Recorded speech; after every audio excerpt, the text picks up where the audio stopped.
Crawlspace. Here we are tonight, Lance, to introduce a Cellar series of sorts where we have about 6 different podcasters on this episode. Very quick interviews, but we pack in the information and we pack in the different personalities, and it was all recorded at CrimeCon in Indianapolis. Yeah, it was a fantastic time, and getting the opportunity to interview the podcasters who we look up to, who we're in the same new industry with, and I think we're all kind of realizing as a community how important this industry is, especially this genre of true crime and culture and society. And it was just really cool to see people. I felt like we were mingling amongst the pioneers of something really great. So the people that we talked to for this episode, the first one is Billy Jensen, who wrote the excellent article in Boston Magazine called "Will the Internet Find Maura Murray?" It was an article published back in 2014. Very cool guy, Billy Jensen. He works for Crime Watch Daily now. We also talked to Robin from The Trail Went Cold. We talked to Mike from Pleasing Terrors, Nina from Already Gone, the lovely ladies from the Insight podcast. And you'll hear a great story about the ladies from the Insight podcast with their travel and how they met and how they got to be what they are now. It's super. I was super fascinated by that. Yeah, all the interviews have something really fun in them, and we talked to Justin and Aaron from the Generation Y, and also Nancy Grace. Yep, Nancy Grace was awesome. And it was really cool when we arrived to CrimeCon. Justin and Aaron were probably the first 2 people that we saw in the crowd that we recognized. They recognized us, and they showed us into Podcast Row, and they said, "You guys are over here." And it was, again, it was a really special moment to be a part of something that we obviously are developing as an industry, and realizing that this is going to be something a lot bigger.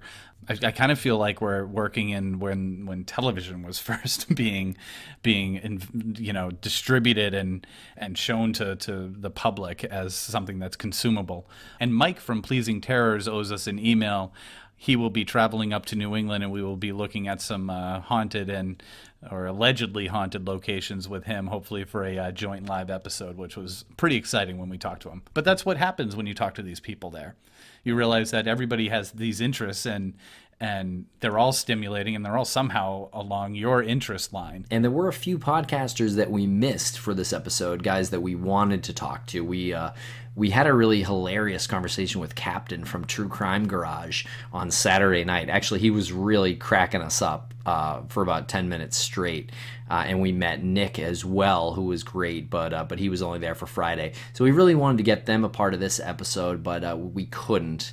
And Bob Ruff also, who we ran into, but didn't really have the time to interview. So I think those are 2 podcasts and podcasters that we will have on future Cellar series episodes. All right, so I hope you enjoy this mishmash of personalities from CrimeCon 2017, and big shout out and thank you to everyone at CrimeCon, especially Elise, who is our contact and was really just a joy to work with. So thank you very much for listening, and thank you to everyone involved in this, and follow us on Twitter at CrawlspacePod. And if CrimeCon 2017 is any indication of how amazing CrimeCon 2018 is going to be in Nashville, Tennessee, then you should get online and book your reservation as soon as possible.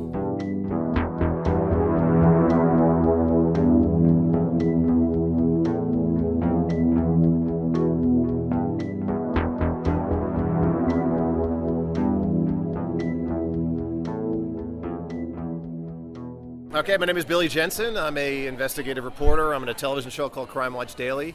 I also do a lot of my other stuff, and I'm a writer. And I met you guys after I wrote the story on Maura Murray for Boston Magazine. That was 3 years ago, 4 years ago, something along those lines, yeah. And to being sucked into that vortex of Maura Murray was, it's still there. It's still, today. I'm looking forward to your guys' panel. You got James right here. Was it when you saw where you were sitting? Were you surprised that you were sitting right next to James Renner? No, actually, we were the first table here, and then James showed up a little later on. He's like, "Do you mind if I put my table right there?" Okay. So if anybody's trolling anybody, it's James is trolling you guys. That's absolutely true. Yeah. So, quick question about the Boston Magazine article. Yeah. How long did you immerse yourself into that article? Because it was a really thorough article. Probably about a year. Yeah, it was about a year. I had known about the case. This was before all the podcast explosions and everything. But I had known about the case. I had known about what was... I didn't know how many rabbit holes there were. I used to tell people that, JFK assassination, which is how I started getting into this as a 10-year-old kid, that had so many rabbit holes because you've got like the Magic Bullet and the Three Tramps and the Grassy Knoll and all this. When you get into the Maura Murray case, you start getting into those rabbit holes, like the rag in the tailpipe and the wine on the ceiling and all of the bus, the A-frame house and the school bus driver. And there's some people that can go down those rabbit holes and then never come back, And that was what fascinated me about this case, was that there were, particularly online, there was a lot of people trying to solve it. You had a lot of creepy things that were going on online. You had a lot of proprietary people that were trying to hold on to information, and at the end of the day, it was this, it was a woman who was obviously in some turmoil in her life and was trying to figure things out and was going up to a place that she felt sanctuary for, and we don't know what happened when she took that wicked turn and smashed into the snowbank. So. It was just, it's a classic mystery, and it's something that I wanted to dig deep into, and Boston Magazine gave me the opportunity to dig deep into it at the same time, bringing in all the people that, like James, and all the people that are trying to solve it, and talking to Fred and everybody, and really just, and talking to Fred and seeing Fred have his daughter's life picked apart when we really don't know what happened, and it's still a fascinating case. What is it about this case that most cases kind of lose traction after 10 years, 11 years, 12 years. What do you think? This seems to be gaining traction nonstop and gaining momentum. What do you think it is about the case that keeps people digging, that aren't officially licensed to do so? I think it's a combination of you guys. It's a combination of just the explosion of true crime. And people are out there, all right, well, I finished Making a Murder, I finished The Jinx, what am I going to get into now? I finished Serial, what is this, Maura Murray? And then they see it, they see it in the iTunes store or whatever, and then they start getting into it. And there's so many pathways to go down. There's a lot of crimes that don't have a lot of red herrings, and red herrings is something that you traffic in television, you traffic in it in what you guys do on podcasts. And this one has a lot of red herrings, but one of those is going to be the truth. But there's a hell of a lot of red herrings in this one. So there's a lot of talking points, and it's something that at the end of the day, people want to sit around and talk about at their local pub. You think about it that way. Yep. So if there's a case that somebody would want to go to a bar and talk about for an hour, that's probably going to be something that's going to capture people's imagination. Yeah. And but at the end of the day, we still want to think about the victim, and this is a girl that is what I think is probably dead. And but the idea, there's also, and I'll add on to that, there's also the idea, the possibility that she is alive, which makes it that much more fascinating, because somebody could look into this thing for 15 years, and then if she pops up, it's like, holy shit. Yep. Same way with the Lindbergh baby, Yep. Yep.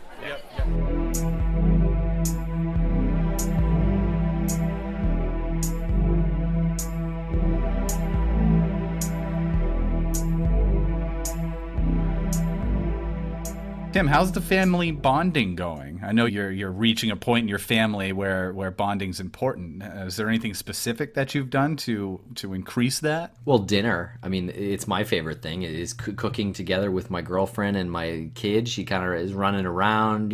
She pretends like she's cooking at her kitchen set. But it's because of Blue Apron and their portions and their timed meals. You know when it's going to be ready, and you don't waste food, which is, I know, your favorite thing about Blue Apron. Other than the taste of the food, the wasting of the food is one of my favorite things, because unlike you, I live partially underground, and I am just one person, so I need something that's reasonable for me. Oh, that's right, because you're like that edgy tattooed guy, and I'm like kind of dad guy, reliable type. Yeah. Yeah. I'm that edgy, tattooed guy who really loves the fact that I can impact the community when I make my Blue Apron dinner, and I can do it by knowing that my beef, chicken, and pork come from responsibly raised animals. In fact, my next tattoo is probably going to be a tattoo of a chicken being responsibly raised, a free-range chicken being responsibly raised. I'm going to get that on my back. But unlike tattoos, Blue Apron is flexible. You cannot customize your tattoo once you've got it.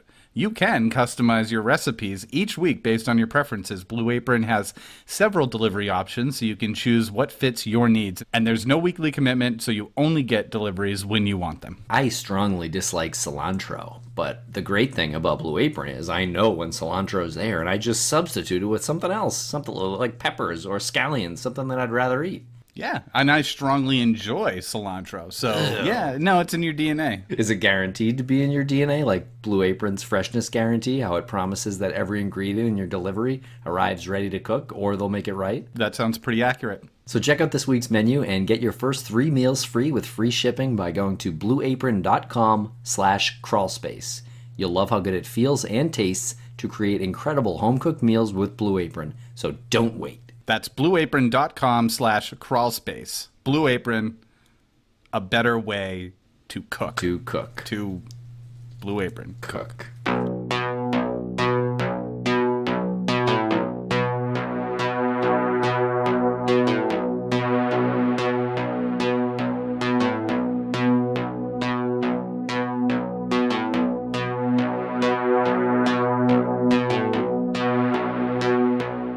My name is Robin Warder. I host a podcast called The Trail Went Cold, which has been around for nearly a year and a half now. I cover cold cases and unsolved mysteries, and a lot of cases that were actually featured on the TV show Unsolved Mysteries. My own MO is to pretty much analyze the case and then spend the second half of the episode giving my own personal theories and analysis of what happened. So to be clear, you cover the cases that Unsolved Mysteries has previously, the show from the 80s. Yes. With Robert Stack.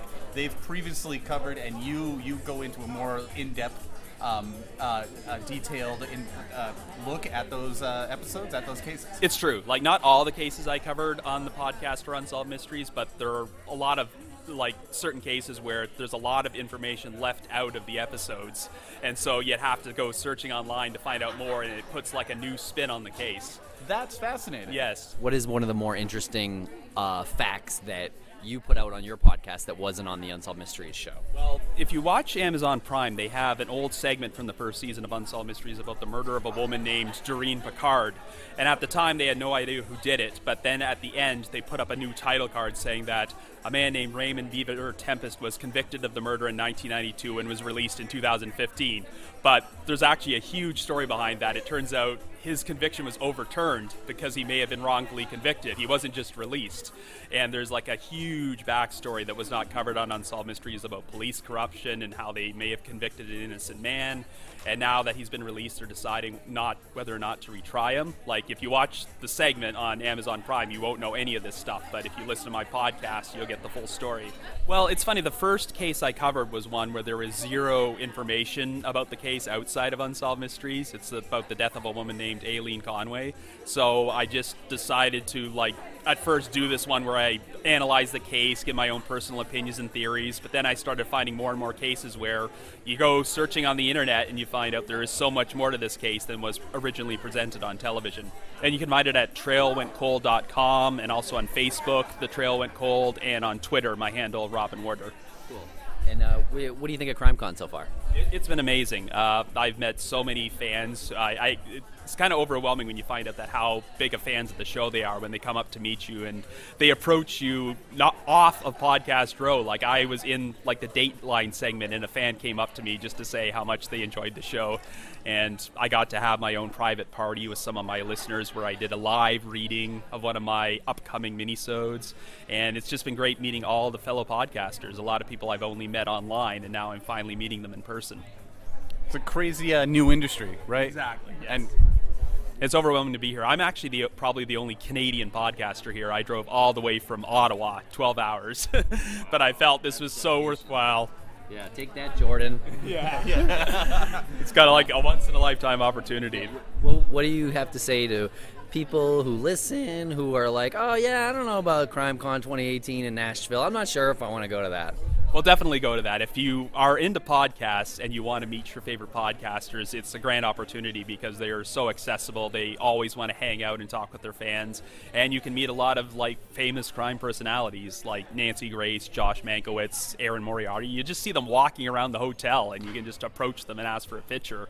It's just very exciting to finally have an outlet like this for true crime buffs. Now, would you say that you're the Robert Stack of podcasters? Well, I mean, I wish I had Robert Stack's voice, but a lot of people have joked that if they want to reboot Unsolved Mysteries, they would like to have me as the host. I don't know about that, but it's a compliment when they say that. Can you give us your best Robert Stack impression? If you have any information on this case, please call our toll-free number, 1-800-876-5353. I'm Nina Instead. I'm the host of the Already Gone podcast. I focus on old and cold cases from Michigan and the Great Lakes region. Is there a particular case that you're working on or worked on that stands out? That Yes, the Oakland County child killer case, which is a series of unsolved child murders from Oakland County in Michigan between 1976 and 1977. I was a child at the time, and one of the victims went to my elementary school, and two of the victims were abducted from within half a mile of my house. This is my boogeyman. I was 4 or 5, and they were, 9 to 12, and it literally was happening in my neighborhood. So it was, I was this young child sort of becoming aware as a person, and these terrible murders were taking place, and there was a lot of fear in the community. And is this unsolved? It is unsolved. I do not think it's going to be solved. Too long? From what I've read and from interviews done with families of the victims, a lot of the evidence was allegedly mishandled by the Michigan State Police, and it was used to train officers rather than being preserved for later use and DNA analysis. And I really do think that too much time and too many different agencies have been involved for it to be resolved. Now this exists, you've done episodes about this. Are you going to continue to do episodes about this? Are you going to continue working on it? I am. I had a conversation with an Oakland County sheriff who's now retired, and I asked him about it because he was active in law enforcement at the time of the murders, and his theory was so different from anything that I've ever heard that I'm really tempted to start exploring it from his angle. I'd like to do another episode, but it would be later in the year. I have a hard time working on this case in my home and bringing it into my home where my children, who are the same age as the victims, are. And last year when I wrote these episodes, I was in Florida, and it was the only place I could work on it.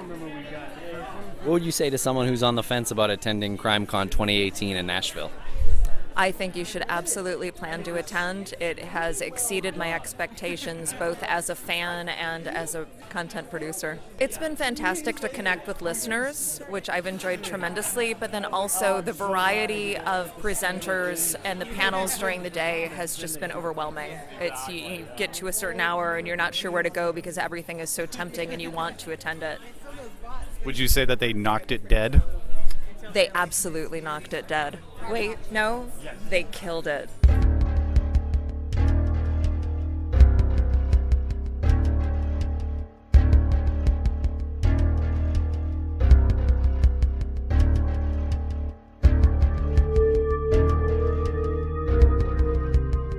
Lance, I have been making my dog so happy lately. Do you know how and why? No, I have a cat, so it's BarkBox. Every month, BarkBox Paw Picks the best all-natural treats and innovative toys to match a dog's unique needs, including allergies and heavy chewer preferences. Oh, I get it. BarkBox Paw Picks, because is every monthly box, does it have a theme to it? I mean, that'd be cool. I mean, my cat would probably enjoy like a mouse theme, for example. They do have a monthly theme. It's either Country Fair, Bark Ball, Pooh York City. See what they did there? Yeah, Pooh. Brooklyn Hipster, etc. And I posted a picture of my dog on Instagram, so you can check that out. And she is hanging out with the Pooh York City theme. There's a little newspaper that squeaks, and they wrote like fake articles. Pretty funny. And there's a Statue of Liberty ball that my dog loves playing with. Toys continue to keep dogs engaged, interested, and happy, as you know, if you're a dog owner. Which I'm not. I have a cat. I posted a picture of my cat pretty much staring at the wall. It's something she does when she's being kind of passive-aggressively upset with me. I see. Well, it's free shipping on any BarkBox within the continental United States. And when your dog falls in love with something from the box, you can easily find it again on barkshop.com, our app, or by texting us. You know what? I don't have a dog, but I'm thinking now I have family members and friends who have a dog. Perhaps BarkBox would be a really cool, exciting way to gift something to family members and friends with dogs. Do they offer gifts like that?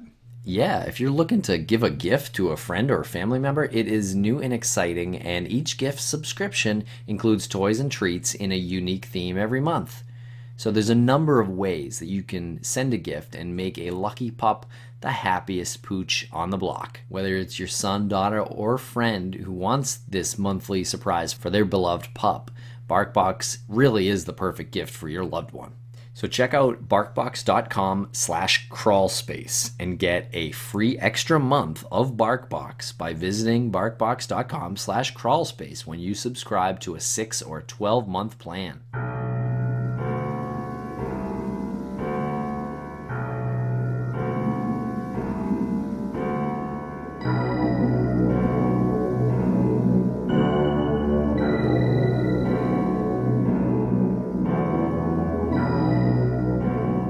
My name is Mike Brown, and my podcast is called Pleasing Terrors, and it's a mixture of history and ghost stories and folklore and true crime.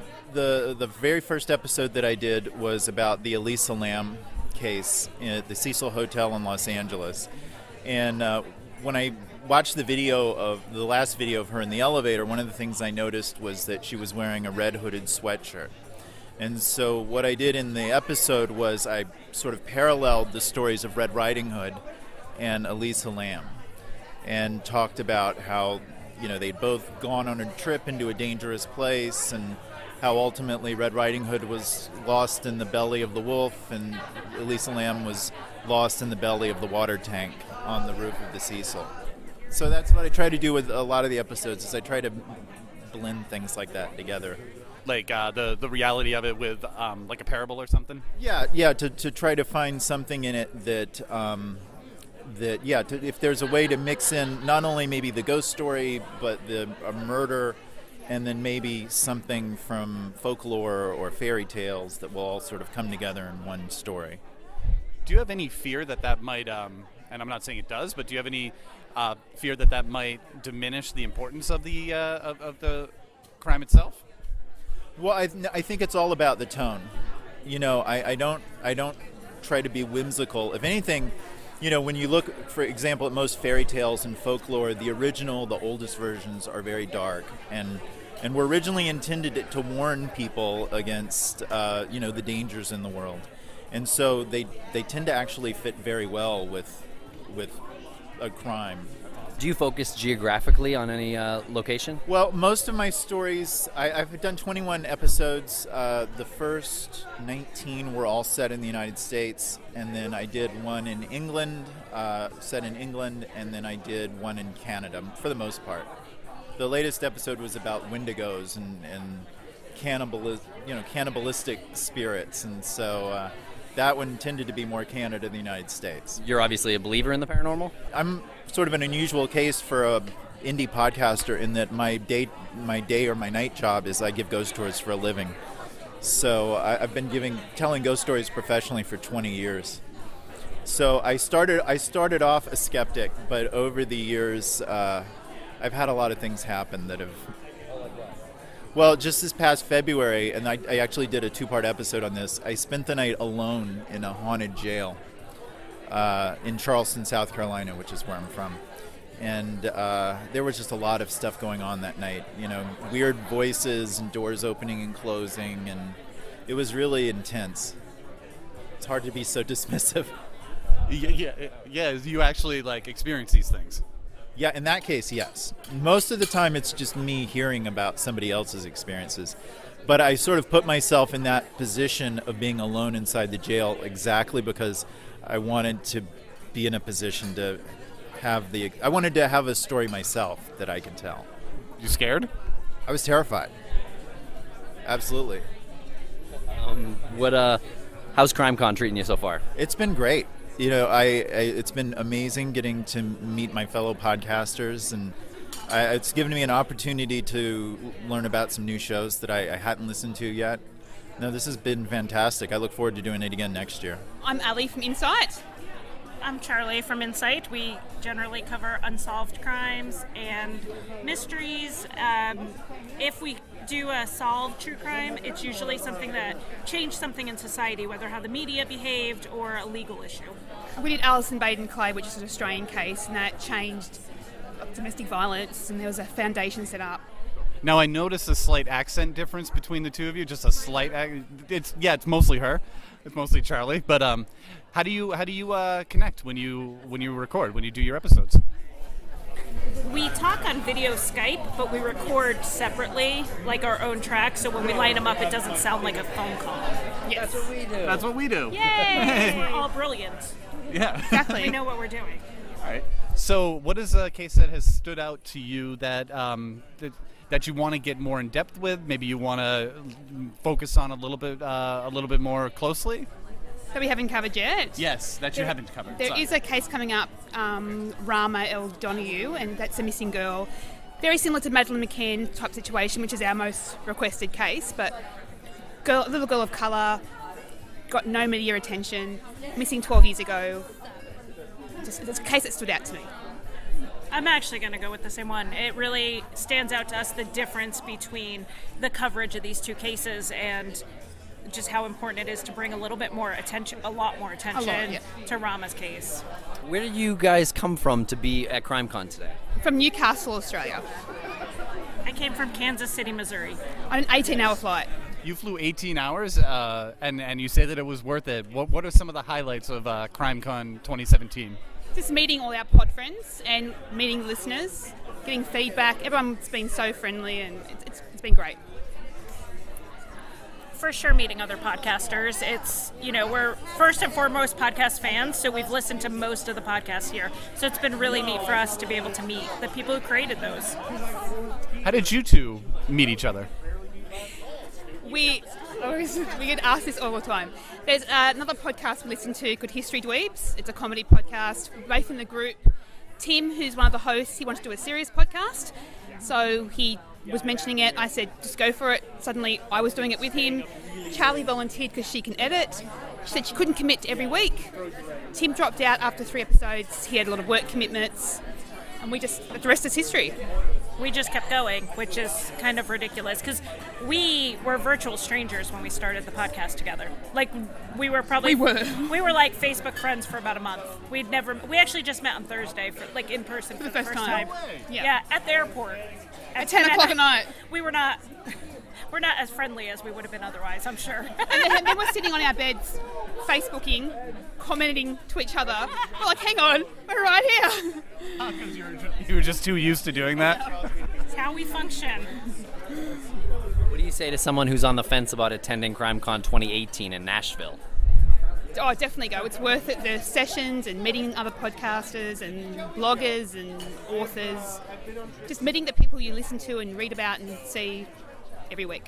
Yeah, we've already signed up for next year, so before we even finished our second day here, so I definitely say it's worth it. I'm Nancy Grace, and we are here at CrimeCon 2017, and I still want to find out what happened to Maura Murray. Now, as you know, Oxygen is producing a 6-part docu-series about the disappearance. They have a law enforcement agent, an investigative journalist, and they're uncovering a lot of information on this. Is this something that you think, based on your experience in this industry, that it could make a difference having a investigative documentary series working on this? It will absolutely help. Whether they reach an answer, find a conclusion, or not, it brings attention to the Maura Murray case, and I'm sure her family appreciates that. People will be divided no matter what goes on the air as to what happened, but it may generate tips and focus on the case. And that's very important. Once a case is described as a cold case, a lot of people lose interest. I haven't lost interest. Her family hasn't lost interest. So I have great hope that Oxygen will breathe new life into the case, following in your footsteps, and help crack the case. No, what would you say to someone who's on the fence about attending CrimeCon 2018? I'm registered. I'm going to be there in Nashville. And don't say Nashville, okay, guys? Please do not do that. It's Nashville, okay? Well, What was the nuance there? Say it again. Nashville versus Nashville. Oh, Nashville. Oh. Nashville. Nashville. Like, okay. And you do pronounce it Nashville. well, so I've Like- been told, I've been corrected. It's Nashville. Okay. Yes, I have been. And I'm going to be there, even though my husband says it's 5 hours to Graceland. I'm taking the children to Graceland. Okay. And we'll see. You cannot be that close and not go. I mean, what's 5 hours when we're talking about the king? I mean, yeah. I mean, so I'm going to be there.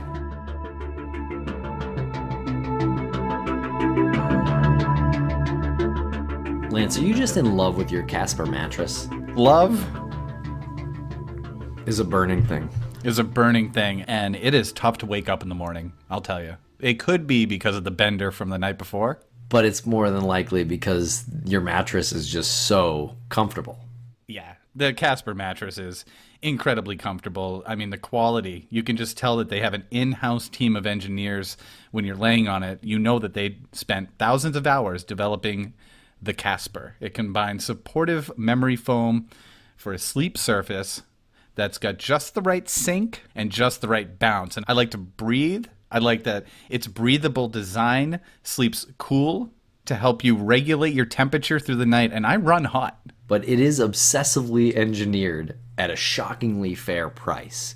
What's really great is it's free shipping and returns to US and Canada. So you can try Casper for 100 nights risk-free in your own home. And if you don't love it, they'll pick it up and refund you everything. However, with over 20,000 reviews and an average of 4.8 stars, it's quickly becoming the internet's favorite mattress. It's designed, developed, and assembled right here in the USA. So check out casper.com/crawl and get $50 towards any mattress purchase by visiting casper.com/crawl and using crawl. Terms and conditions apply.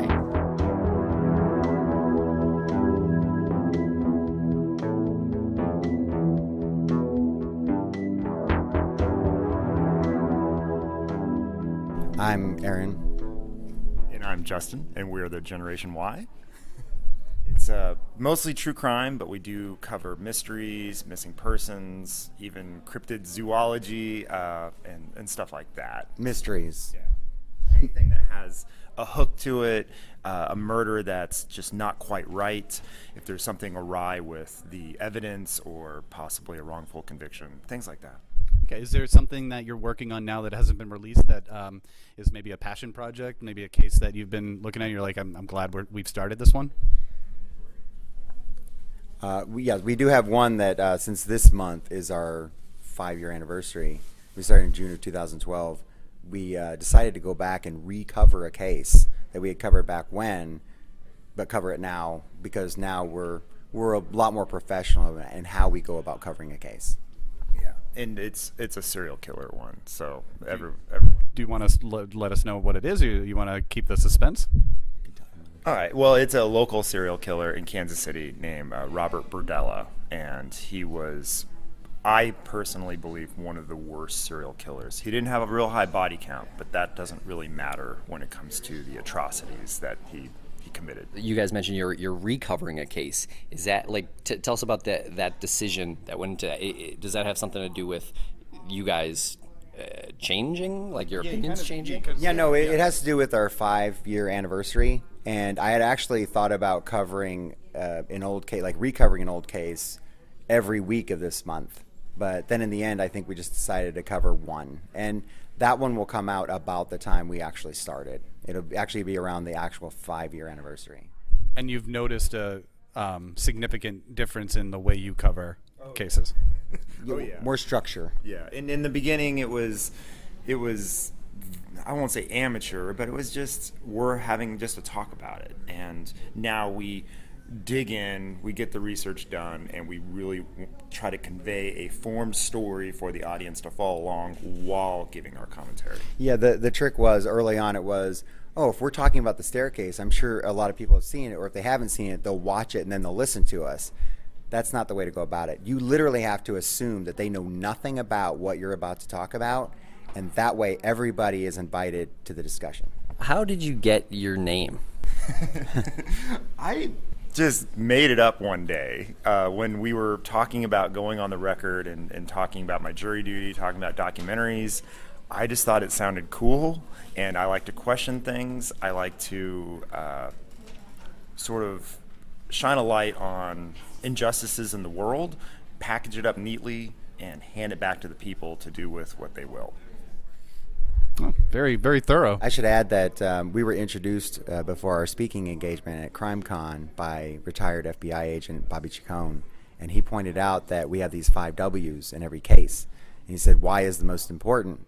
Because it's the human part of the answer. And it's like, why did they do that? We all want to know. We don't rest easy unless we know why. How you guys been handling CrimeCon so far? Oh, it's been a whirlwind so far, but it's been an awesome tornado of fun.